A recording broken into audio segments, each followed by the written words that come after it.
Ser podcast.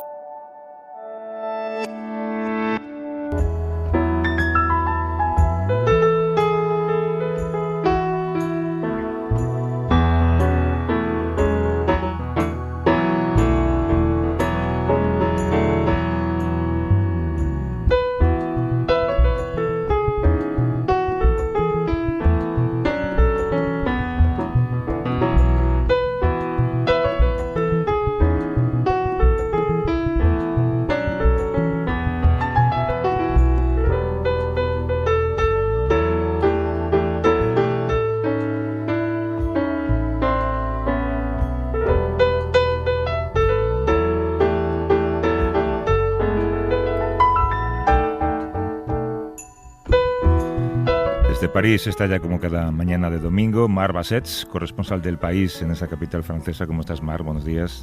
Hola, Javier. Buenos días, bonjour. Oye, has visto las imágenes, son impactantes. Las imágenes de los coches calcinados en las calles de París no parecen imágenes de una revuelta, parecen imágenes de una guerra casi, ¿eh? Sí. Y han impactado en el mundo, han impactado a los franceses y han asustado incluso al gobierno francés, ¿no? y al presidente y al Palacio del Elíseo. Aunque hay que decir que el incendio de coches, no diré que es una tradición, pero es habitual, no en estas dimensiones, evidentemente, ¿no? Pero sucede de vez en cuando, tantos coches incendiados en los alrededores de París o de Lyon o de Marsella o de otra ciudad, ¿no? Realmente lo que en estas protestas, en esta violencia, en estos disturbios que se han vivido y que ahora todo está calmado y aparentemente todo ya ha pasado, lo que más ha chocado, más allá de estas imágenes de incendios, de coches ardiendo, de coches calcinados, es que se hayan atacado edificios públicos o que representan al Estado o a la República, ¿no? Como ayuntamientos, como escuelas, como bibliotecas, ¿no? Esto yo creo que seguramente, habrá que dejar un tiempo para que se pose el efecto de lo que ha ocurrido estos días, ¿no? Todavía no tenemos suficiente distancia, pero probablemente lo que más ha afectado, lo que más ha impactado y lo que más debate suscitará será ver a jóvenes, algunos a niños, atacando la escuela del barrio, la biblioteca del barrio y, por no decir evidentemente también la comisaría, porque la policía es un actor en esta cuestión importante, ¿no? Es interesante, yo creo que tanto tú como otros corresponsales de todo el mundo habéis intentado explicar a quienes vivimos fuera lo que significa el término la banlieue, ¿no? O sea, siempre, sí. Yo creo que lo traducimos mal como las afueras o los barrios, ¿no? Pero significa mucho más que eso, ¿no? Sí, es un término difícil de traducir y yo reconozco que muchas veces lo escribo directamente en francés y sí, la banlieue en realidad son los alrededores, se podría decir el extrarradio, pero el extrarradio con una connotación determinada, ¿no? Y, por ejemplo, yo pienso mucho en Estados Unidos que se dice suburbio, ¿no? Esta palabra que en Estados Unidos tiene una connotación totalmente distinta. Positiva, incluso, sí. Positiva, el suburbio es el barrio residencial acomodado en general, con las casitas con jardines, etcétera, etcétera. Y en Europa tiene otra connotación. Bueno, pues el extrarradio de la banlieue tiene la connotación de lugar pobre o empobrecido en los alrededores de la ciudad, con grandes complejos de viviendas elevados y con una población que viene, no directamente, aunque también, pero de hijos, nietos, hasta bisnietos de la inmigración del norte de África y de la África subsahariana. Esto podría ser un poco cuando se dice banlieue, aunque técnicamente la banlieue es el extrarradio, hay banlieues ricas, hay banlieues pobres, hay banlieues de clase media, ¿no? Bueno, de momento esta semana ha sido tranquila, ¿no? Sí, ha sido tranquila y aparentemente la cosa se ha cerrado, pero ahí quedan unas heridas profundas en la sociedad francesa que habrá que analizar y estudiar y dar respuesta seguramente. Bueno, pues adelante con nuestras propuestas, venga.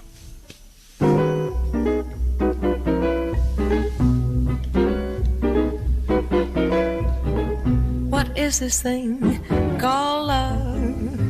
This funny thing called love. Oh, who can solve this mystery? Why should it make a fool of me? I saw you there one wonderful day. You took my love and threw it away.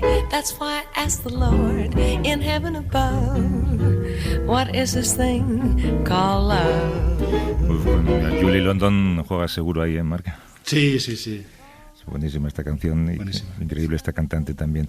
Vamos a hablar de un proceso inverso, digamos, o de cómo mirar a la historia desde una perspectiva diferente.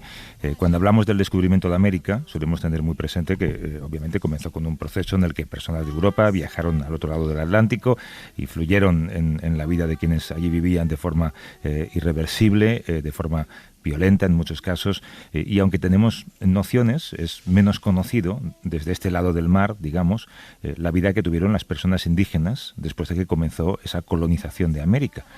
Lo que es menos conocido aún es que muchas personas indígenas y mestizas también llegaron a Europa, desempeñando distintos roles en la sociedad a la que llegaron.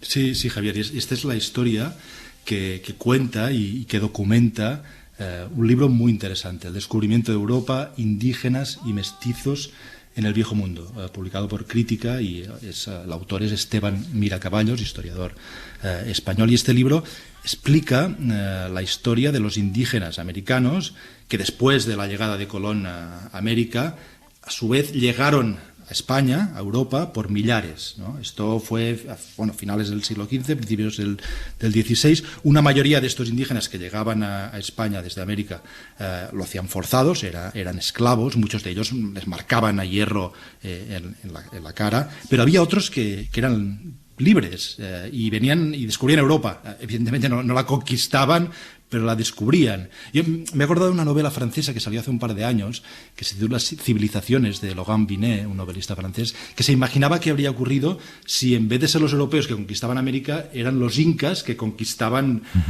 Europa en aquella época, ¿no? Y he pensado en esta novela leyendo el libro de Esteban Miracaballos, que es una historia fascinante, porque es una historia que muchos no conocíamos, y porque creo que nos obliga a darle un giro a la mirada, ¿no? A modificar nuestra mirada y mirar en la otra dirección y desde la otra perspectiva, ¿no? ¿Qué pasa con estos americanos que descubren Europa en aquel momento? Un continente.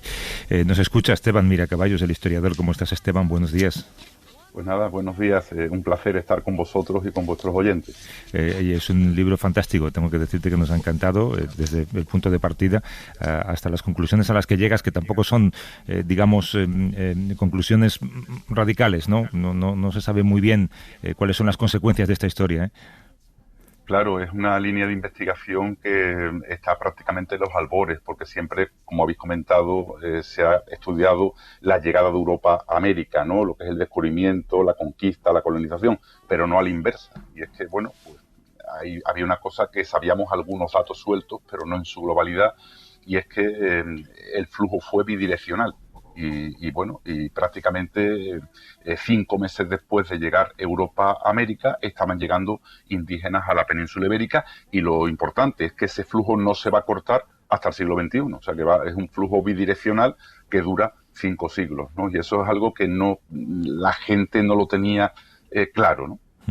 No, es interesantísimo ponerse además en la cabeza de esas personas, en la mente, en los ojos de esas personas, ¿no? Siempre nos hemos puesto en las mentes de quienes colonizaron, pero imagínate a esos individuos que tú dices, esos indígenas, cuando de repente se plantan en un continente tan desconocido y tan diferente. Ahora hablamos de esto. Primero cuéntanos un poco cómo ha sido el proceso de documentación para este libro, Esteban.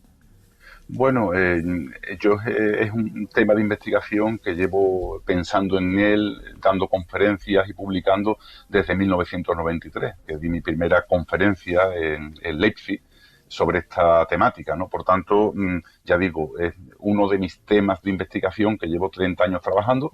Ahora ha salido un poco a la luz por la publicación de este libro en Crítica, pero en la que había publicado ya otros libros, había publicado artículos, ponencias, y por tanto, bueno, tengo ya una larga trayectoria en esta temática. Digamos que ahora ha saltado al gran público, ¿no? Digamos la noticia, ¿no? En la que algunos investigadores venimos trabajando, ya digo, desde hace varias décadas. Pero había archivos, había lugares a los que acudir, o es una historia difícil de encontrar. Bueno, documentación hay, lo que pasa es que el documento solamente responde cuando se le hace la pregunta adecuada, ¿no? Entonces, bueno, los indios estaban por ahí, ¿no? Estaban sueltos, ¿no? Lo que pasa, había que plantear la pregunta adecuada al documento para encontrar esa respuesta, pero por supuesto que documentación y mucha más que queda por investigar, porque queda por hacer el trabajo en los archivos locales, ¿no? De esos mestizos, de esos indígenas que vivían en cualquier pueblo, en Écija, en Carmona, en Ciudad Rodrigo, en Baeza. Bueno, pues investigar en los archivos locales, tanto en los libros sacramentales como en los protocolos históricos, o sea que todo ese es un trabajo que queda. Digamos que esta es la punta del iceberg de una línea de investigación que hay que seguir desarrollando, porque evidentemente se sabe todo el flujo hacia América, pero no se sabe o no se conoce también el reflujo de América hacia Europa. Muy buenos días, Esteban. Soy Marc desde París. Los americanos, digamos, libres que llegaron a España en ese momento, después de la llegada de Colón a América, ¿quiénes eran? ¿Qué buscaban en Europa? ¿Y qué veían en Europa? Bueno, es que la pregunta es demasiado genérica, porque hay un poco de todo. América era tremendamente diversa y llegan muy distintos grupos indígenas de muy distintas clases sociales con intereses evidentemente muy variados. Lo que pasa es que hay que partir de una idea errónea, que pensamos que España conquista y España coloniza, cuando en realidad fue una conquista pactada y fue una colonización pactada, ¿no? Donde España no pudo conquistar América sin la participación de los indígenas, y España no pudo mantener un imperio 3 siglos y pico sin la participación muy activa de los indígenas, tanto en la administración, porque España mantiene todas las estructuras indígenas, las mantiene los curacas, los caciques, los tlatoques, los cazoncis, los gobernadores, los mantiene, y también gran parte de la defensa del imperio la llevan a cabo los indígenas. Por tanto, ¿quiénes vienen? Todos esos que son conquistadores y aliados de los españoles necesarios en la conquista y en la colonización, vienen a España a reivindicar sus derechos. O sea, vienen aquí los tlaxcaltecas y dicen, oye, que Hernán Cortés fue un gran conquistador, pero este no hace nada si yo no le ayudo con varios miles de hombres. Y piden reivindicaciones, y piden títulos nobiliarios, y piden escudos de armas, y piden prebendas, y piden hidalguías, como piden los tlaxcaltecas, que no pagan impuestos porque los declaran hidalgos por haber colaborado con los españoles. Pero es que después vienen los chalcas y dicen, no, los tlaxcaltecas no, los más importantes fuimos los chalcas, porque éramos el granero de Tenochtitlan, y gracias a nosotros los matamos de hambre y Hernán Cortés los conquistó. Pero después llegan los andinos, y llegan los andinos y dicen los andinos, Felipe Guamán Pomada Ayala, y dice, no, los mesoamericanos, eso eran unos traidores, eso porque Hernán Cortés los sometió. Los que merecemos más somos nosotros, los andinos, porque los chimúes y los cañaris desde un primer momento apoyamos a Francisco Pizarro, y Francisco Pizarro no conquista el Tahuantinsuyo si no es con nuestra colaboración. Bueno, pues toda esa gente, por cientos, por miles, vienen a España a pedir sus derechos, ¿no? Decir, bueno, yo estuve ahí y sin mí esto no se conquista. Yo soy administrador y sin mí no se cobran los impuestos. Yo soy sargento mayor y de las milicias indígenas y sin mí no se mantiene la frontera del imperio. Bueno, pues todos esos vienen a España a pedir sus derechos y sus prebendas como aliados necesarios. ¿Y España les da el reconocimiento, la recompensa? Casi todos. Pasan cosas muy interesantes. Primero, vienen de América lo mismo nobles que también vienen mafecuales, indígenas del común. Por ejemplo, estoy pensando en Juan Garcés, que viene de una hacienda de Toa en Puerto Rico, que dice que su encomendero le da muy malos tratos, y se presenta en España y lo recibe el rey. Y se va con una cédula bajo los brazos, en el cual compele al encomendero ese y a las autoridades que lo vigilen a que trate bien a Juan Garcés, ¿no? O sea que hay un poco de todo, y lo más interesante, el rey los recibe a todos siempre. Si una persona maltratada en Sevilla quería entrevistarse con el rey, lo tenía crudo, pero si eras indígena, sí, el rey lo recibía a todos. En todas cosas porque como el rey no iba a América ni podía ir, porque no se podía arriesgar la cabeza del imperio, el rey quiere estar informado. ¿Y qué hace? Bueno, el presidente de la audiencia se puede comunicar conmigo directamente, el virrey también, el gobernador por su cuenta, el capitán general, y también los indígenas. Entonces los indígenas tienen comunicación directa con el rey, y cuando llega uno a España, el rey se entrevista con él, porque quiere saber todas las versiones y todo lo que está pasando en sus territorios, que están a varios miles de kilómetros de distancia. Claro, pero tienen acceso al rey a cambio de haber ayudado en ese proceso de descubrimiento, de colonización, pero ¿cuál es su relación con la población española? ¿Hay alguna documentación sobre esto? ¿Cómo se mueven? ¿A qué se dedican? ¿Qué hacen cuando están aquí? Bueno, sí, hay muchas cosas. Reayudan entre ellos. Por ejemplo, dice, ¿y con quién se juntan los indios liberados en Sevilla? Pues con otros indígenas. O sea, se juntan entre ellos, se ayudan entre ellos. En los procesos por la libertad sale varias veces un tal Esteban de Cabrera, que era una persona muy longeva, que vivió como más de 80 años, que se quejan los dueños que su indígena no le hubiera pedido la libertad si no fuera porque lo embaucó Esteban de Cabrera, que la había conseguido ya y les hablaba para decirle, tú pídela porque somos libres, porque nos lo concedió la Reina Católica y porque podemos conseguir la libertad. O sea, pactan entre ellos. Pero fíjate, en Madrid llega a haber procuradores de causas chimúes, permanentemente, asalariados. O sea, que ahí está, por ejemplo, Vicente de Mora Chimo, que vive en Madrid, y que es un poco el procurador de las causas de los peruanos. Cuando los andinos llegan a España, se dirigen a él, van a él y él le organiza el papeleo, le prepara los expedientes y le prepara las entrevistas con el rey o con el Consejo de Indias, ¿no? O sea que ellos se mueven como peces en el agua en los tribunales españoles, porque otra cosa que hay que empezar a descartar es esa idea que tenemos del indio o del indígena ingenuo, permanentemente burlado. No, tienen una participación muy activa, pero desde el minuto uno, desde la primera entrevista de Cristóbal Colón con el cacique Guacanagarí en la Española en 1492, o sea, un papel muy activo de muchos de estos indígenas que saben lo que quieren y cómo conseguirlo, ¿no? Y además toman conciencia de clase como indígenas, porque en América no se consideran indígenas, obviamente, los españoles le llaman indios, pero ellos, bueno, todavía hay varias cientos de lenguas en Hispanoamérica. O sea, ellos se consideran, pues, chimúes, cañari, tlaxcaltecas, chalcas, huejocingo. Ellos no se consideran indios, ¿no? Pero en España sí. En España toman conciencia de indios. ¿Por qué? Porque saben que tienen unos derechos que no los tienen otras minorías. Por tanto, ya digo, un papel muy activo es el que toman ellos. ¿Sufrieron racismo? ¿Sufrieron problemas de salud o problemas de adaptación? Bueno, son dos cosas diferentes. Primero, el tema del racismo, bueno, yo lo he comentado en alguna otra ocasión. Yo creo que era más clasismo que racismo, porque si llegaba un indígena noble, con dinero, se casaba perfectamente y se integraba. Si llegaba un mestizo rico, se integraba. Se integraron cientos de mestizos, se integraron cientos de indígenas. Yo sabía que españoles se casaron con mujeres indígenas ricas, pero no lo tenía tan claro que indígenas se casaran con mujeres de linaje, y sí los hubo. Estoy pensando en Alonso Titu Atauchi, que se casa con Constanza de Castilla, una noble española, o estoy pensando en Diego Luis Moctezuma, que se casa con Francisca de la Cueva, hija del duque de Albuquerque, o sea, uno de los grandes ducados españoles, y la hija se casa con un indio, aquí en España. O sea que, ya digo, bueno, lo decía Francisco de Quevedo, ¿no? Poderoso caballero don dinero. Si tú eras un indígena rico, no tenías ningún problema, te integrabas perfectamente y vivías en la élite, y vivías en la corte, y vivías con privilegios, y vivías con criados. Si eras un indígena pobre, estamos hablando de otra cosa.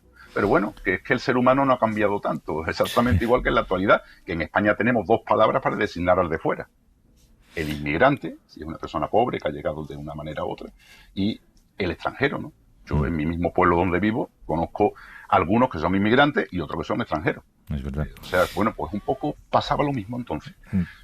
Por tanto, ya digo, eso del racismo lo veo relativo. La gente lo que tenía fobia era la pobreza. Eras un mestizo noble, te integrabas, o un mestizo rico, te integrabas perfectamente en las oligarquías locales sin ningún tipo de rechazo. Esteban, conocemos muy bien la historia de las cosas que nosotros hemos impuesto en ese continente. ¿Hay cosas en nuestra cultura que no tendríamos, de no ser por los indígenas que llegaron a Europa? Pues claro, es que es una historia bastante oculta, que sabemos lo que llevamos allí y lo que vino aquí. O sea que hubo una relación bidireccional no solamente de personas, también de ideas, también de obras de arte, también de plantas medicinales, de alimentos. Fíjate la importancia, lo he citado por ahí alguna vez, que tiene la tortilla de patata de la que tan orgullosos nos sentimos. Bueno, pues con un tubérculo andino. O el gazpacho andaluz, que tanto, nuestro gazpacho, ¿no? A base de tomate, ¿no? De un alimento, muchas veces no somos conscientes de todas estas cosas. O la cantidad de obras de arte que están llegando de América. Los crucificados de caña de maíz, por ejemplo, ¿no? que llegan desde principios del siglo XVI. Hay muchos crucificados. Estoy pensando en el Cristo de Zacatecas de Montilla, o estoy pensando en el Cristo de la Veracruz de Carmona, ¿no? Son crucificados que se lo producen indígenas en el primer tercio del siglo XVI en el Colegio de San José de los Naturales y que llegan a España, obras de arte labradas por indígenas. O estoy pensando también plantas medicinales que se administran en los hospitales sevillanos en los años 30 del siglo XVI, plantas medicinales indígenas obtenidas de América, ¿no? Por tanto, ya digo que hubo una fascinación mutua y un intercambio mutuo, ¿no? O sea, que Europa quedó fascinada con América y de alguna forma también hay muchos indígenas que muestran fascinación por lo que hay aquí en Europa. Esteban Miracaballos ha publicado este Descubrimiento de Europa, indígenas y mestizos en el Viejo Mundo, editado por Crítica. Me habría gustado hablar un poco del papel de la Iglesia, que también es interesante, con dos perspectivas respecto al trato, ¿no?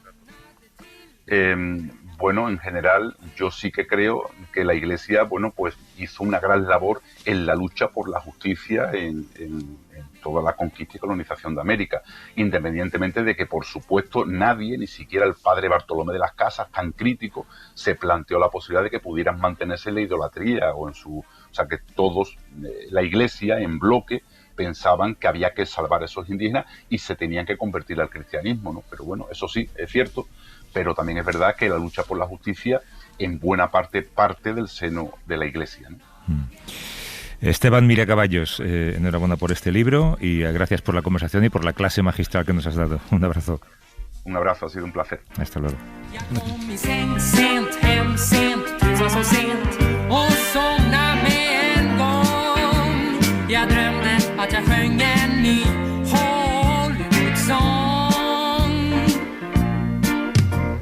Jag dansade runt som Fred Astaire på en skär Broadway-scen. Jag gjorde succé tills jag blev väck på telefon mitt igen.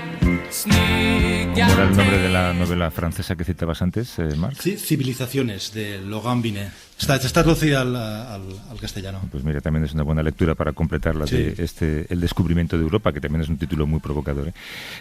Marc, paramos 2-3 minutos y seguimos con otra propuesta. ¿Ven?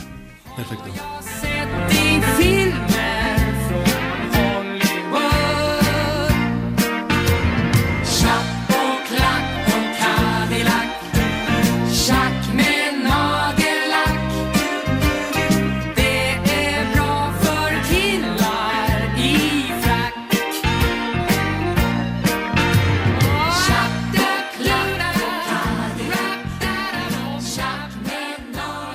A vivir que son 2 días. Javier del Pino. Tu es belle, vue de l'extérieur. Et là, je connais tout ce qui se passe à l'intérieur. C'est pas beau, même assez dégoûtant. Alors ne te donne pas si aujourd'hui je te dis va-t'en. Va te faire voir. Va faire voir ailleurs.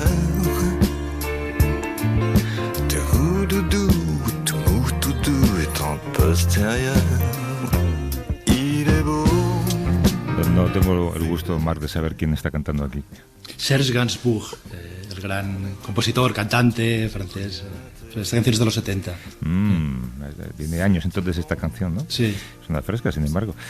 Oye, queríamos hablar de una cosa que ha pasado en Nueva York, más concretamente de un barrio que tiene además un nombre mítico que a todos nos recuerda tantas cosas, ¿no? Harlem, un sitio muy complejo por su diversidad poblacional, por la violencia a la que se enfrentan por conflictos entre ellos mismos, pero también por el desplazamiento forzoso al que se ven sometidos por los precios de la vivienda. De hecho, desde que los Clinton pusieron allí sus oficinas, dicen que Harlem es otra cosa distinta. Harlem es una burbuja inmobiliaria casi, ¿no? Acaba de ser elegido en las primarias demócratas para dirigir el Concejo Municipal Yusef Salaam. A algunos les puede sonar este nombre porque fue acusado injustamente, junto con otros 4 jóvenes, en 1989, de haber abusado sexualmente y golpeado a una mujer mujer que corría por el parque en un caso que se llamó Los 5 de Central Park. En su búsqueda individual, porque se hiciera justicia y que se consiguiera demostrar su inocencia, Josep, en prisión, se dio cuenta de que tenía que estar en las instituciones para que nunca más ninguna persona se vea desprotegida por la ley, y puede que en noviembre de este año tenga la posibilidad de hacer eso como dirigente de ese barrio. Sería una paradoja de la historia y una historia de alguna manera con final feliz, ¿no? Sí, sí, Javier. He recordado una frase que se cita mucho del novelista Francis Scott Fitzgerald, que dice no hay segundas oportunidades en las vidas americanas. Pero esta frase a veces se desmiente, y este caso es claro, ¿no? Porque Josep Salam, que tiene 49 años, fue condenado por un crimen horrible, a la violación y apaleamiento de una mujer. Pasó 6 años y 8 meses entre rejas, fue exonerado en el 2002, en el 2014 fue indemnizado. El autor real confesó que era él el responsable, el culpable de la violación, y el caso en su momento fue muy célebre, porque era un momento de inseguridad en las calles de Nueva York y de tensión racial. Los acusados eran afroamericanos y un hispano, y la víctima era blanca, y un tal Donald Trump, que entonces era empresario de la construcción y ya era bastante famosillo, pidió en aquel momento, cuando se produjo este caso de los 5 del Central Park, pidió la pena de muerte para los 5.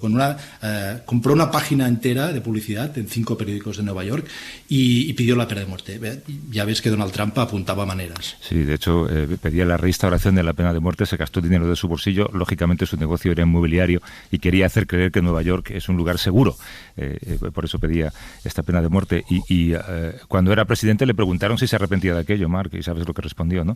Respondió, bueno, hay versiones distintas de lo ocurrido, que es esta manera de esparcir noticias falsas que tanto acostumbraba a hacer Trump. Para entender la importancia de estas elecciones primarias, nos atiende desde Nueva York Isabel García Ajofrín, que es periodista especializada en comunicación política, doctora en ciencia política también. ¿Cómo estás, Isabel? Buenas noches. Buenos días. Perdona un poco por este problema de comunicación, porque además, como decía, sé que estás en directo y es una hora intempestiva para ti, las 2:35 de la mañana, me imagino. Exactamente. Oye, ¿tuvo peso el caso de Central Park en el voto o hubo más motivos por los que el electorado confió en Josep Salam? Bueno, yo creo que es una campaña interesantísima, creo que la han descrito muy bien. Por un lado, representa pues esa historia americana de las injusticias que sigue padeciendo muchas veces las minorías y la población afroamericana, pero también, por otro lado, esa reinvención de uno mismo, ¿verdad?, de levantarse y de decir, pues tengo una segunda oportunidad.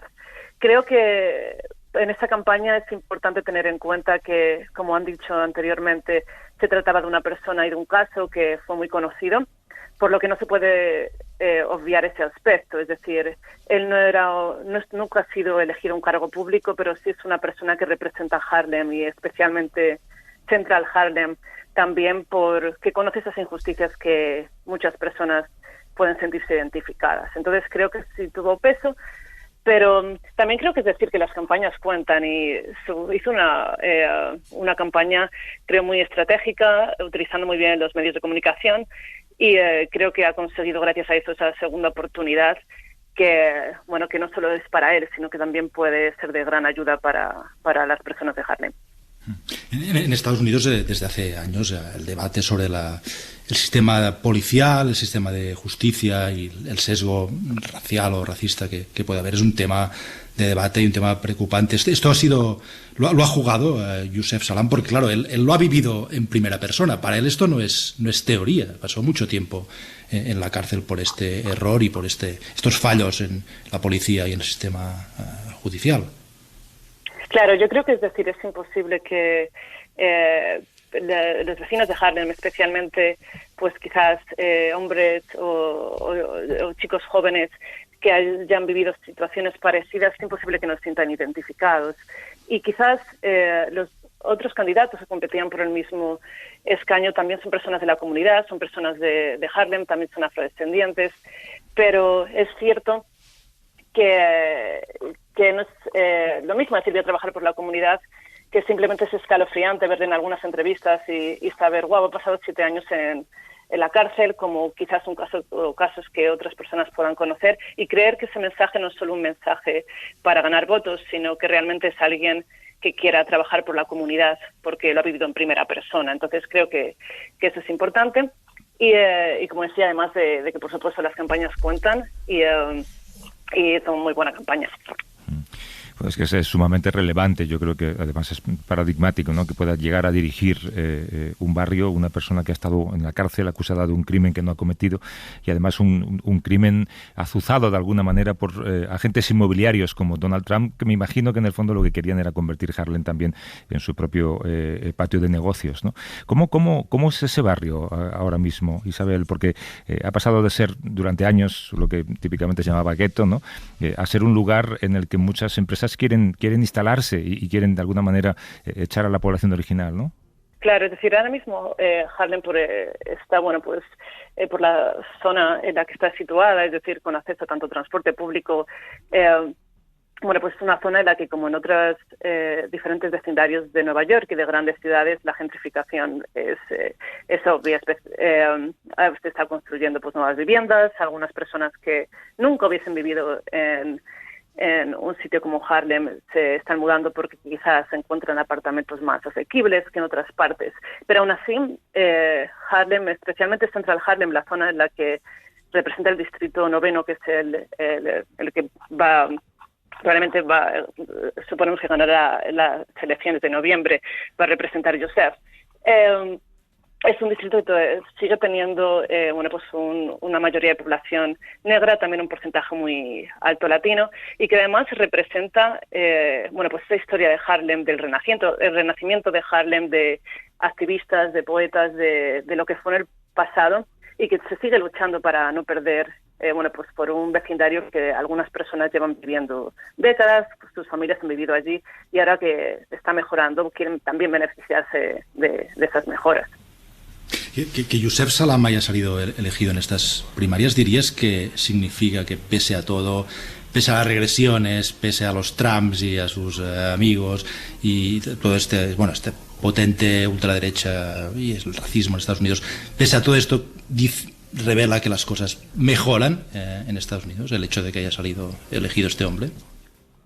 Bueno, yo creo que es decir una forma muy optimista de verlo, pero sí, yo creo que especialmente, por un lado, es decir, tenemos que tener en cuenta que Nueva York no es Estados Unidos. Nueva York es una ciudad muy diversa, muy cosmopolita, pero creo que no solo la elección de Joseph, pero también si prestamos atención en estas elecciones y las de hace 2 años del Consejo Municipal de la ciudad de Nueva York, es uno de los ejemplos más interesantes y que creo que nos puede servir de ejemplo para para incluso España y para otros países, para ver que es posible que nuestros representantes se parezcan más a las personas que representan. El Consejo Municipal actual de la ciudad de Nueva York, con 51 miembros, desde 2021, desde las elecciones anteriores, por primera vez en la historia, tiene una mayoría de mujeres. De sus miembros, más de 30 son personas no blancas, representan a muchas de las comunidades de todo Estados Unidos, de afrodescendientes, hay tanto hombres y mujeres abiertamente gays, por primera vez sudasiáticos. Por tanto, creo que no solo es el ejemplo de Joseph, pero que este Consejo Municipal tan diverso sí que representa de alguna forma esperanza para ver que podemos tener órganos de gobierno que se parezcan más a nuestras poblaciones y que, por tanto, en muchos casos puedan tomar decisiones más acertadas, porque van a comprender, como en el caso de Joseph, pero también como muchos otros miembros, los problemas de la población. Y creo que en ese caso sí es cuestión de ser optimistas. Claro, no son políticos paracaidistas, son políticos de allí, por decirlo de alguna manera. Oye, ya que hablamos de política municipal en Nueva York, ahora mismo, ¿cuáles son los grandes problemas? ¿Siguen siendo las recogidas de basura, la limpieza, el tráfico, o hay algún problema nuevo? No, yo creo, es decir, que ahora mismo en la ciudad de Nueva York, por lo menos en mi experiencia, creo que si comparamos la ciudad con los 2 o 3 últimos años, realmente se ha vuelto a la normalidad. Es decir, creo que como en cualquier otra ciudad tras la pandemia, la verdad es que fue un momento inolvidable, un momento en el que realmente no se sabía muy bien si Nueva York se iba a recuperar, y creo que ahora mismo ver el turismo, ver las personas volviendo al trabajo, creo que es un momento de normalidad en ese sentido, aunque siga, por supuesto, habiendo problemas que siempre ha habido. Isabel García Ajofrín, que es periodista especializada en comunicación política, doctora en ciencias políticas también, nos ha atendido desde allí, desde Nueva York, y le agradezco mucho que se haya quedado despierta para hablar con nosotros. Isabel, gracias, cuídate mucho. Muchas gracias. Hasta luego. Hasta luego.